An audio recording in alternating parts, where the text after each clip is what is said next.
Assalamualaikum warahmatullahi wabarakatuh. Salam sejahtera untuk kita semua. Bagi yang menonton video ini dimanapun berada, mungkin pernah mendengar atau tahu yang namanya primbon atau larau.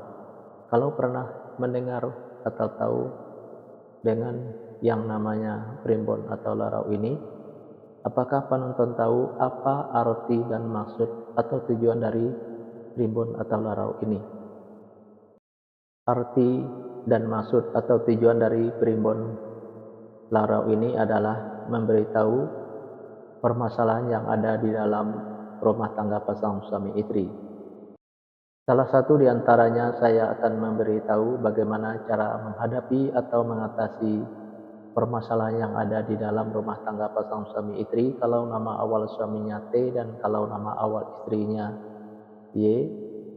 Dan saya juga akan memberitahu bagaimana karakter atau sifat anak pasangan suami istri kalau nama suaminya T dan kalau nama awal istrinya Y ini, dan bagaimana juga cara mendidik anak pasangan suami istri ini dan cara menghindari pertengkaran antara pasangan suami istri ini dan usaha pasangan suami istri ini.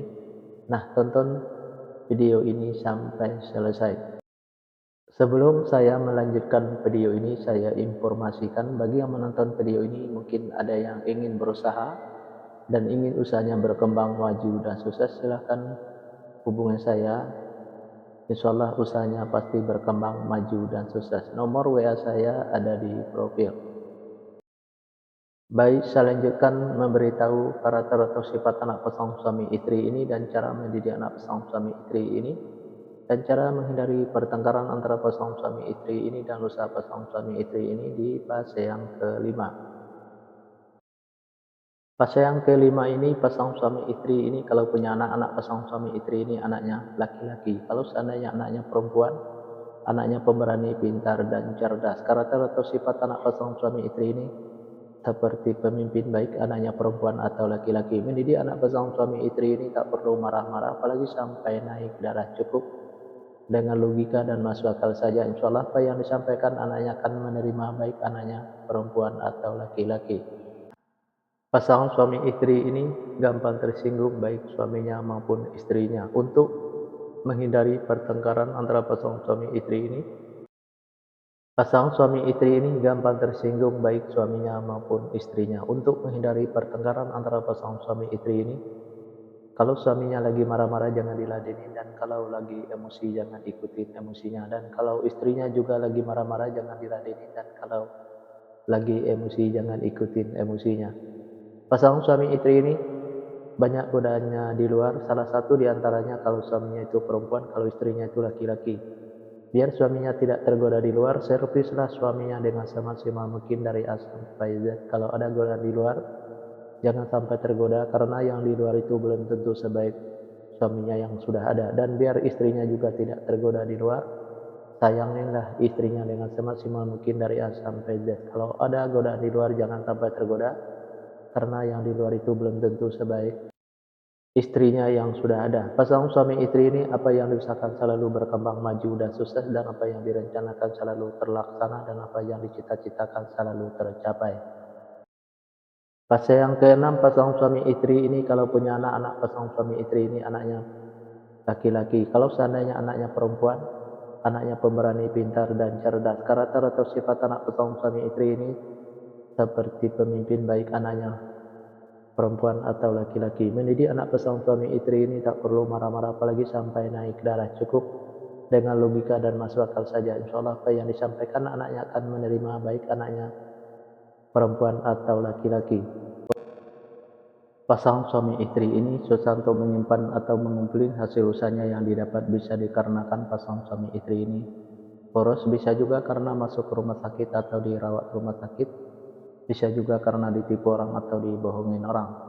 Biar hasil usahanya bisa tersimpan atau terkumpul, jangan ikutin keborosannya, baik keborosan suaminya maupun keborosan istrinya, biar tidak masuk rumah sakit atau dirawat rumah sakit.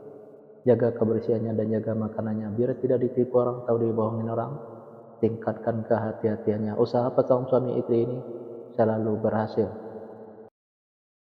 Fase yang ketujuh, pasangan suami istri ini kalau punya anak pasangan suami istri ini anaknya perempuan. Kalau seandainya anaknya laki-laki, anaknya gampang tersinggung, sensitif dan manja. Rata-rata sifat anak pasangan suami istri ini penyantun dan penyayang, baik anaknya laki-laki atau perempuan. Mendidik anak pasangan suami istri ini tak perlu marah-marah, apalagi sampai naik darah. Cukup dengan dimanjakan saja, tapi jangan terlalu dimanjakan. Insya Allah apa yang disampaikan anaknya akan menerima, baik anaknya laki-laki atau perempuan. Pasangan suami istri ini saya kata saling menuruti, saling mengikuti, saling setia, saling percaya. Usaha pasangan suami istri ini biasa-biasa saja, tidak ada kelonjakan.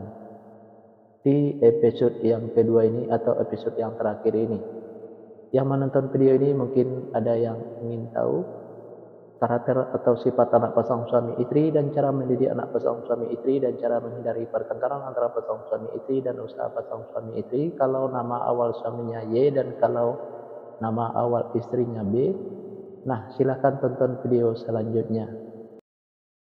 Yang menonton video ini juga mungkin ada yang ingin tahu karakter atau sifat anak pasangan suami istrinya dan cara mendidik anak pasangan suami istrinya dan cara menghindari pertengkaran antara pasangan suami istrinya dan usaha pasangan suami istrinya. Nah, tulis saja di kolom komentar nama lengkapnya dan nama lengkap pasalnya. Insya Allah akan saya jawab dengan video.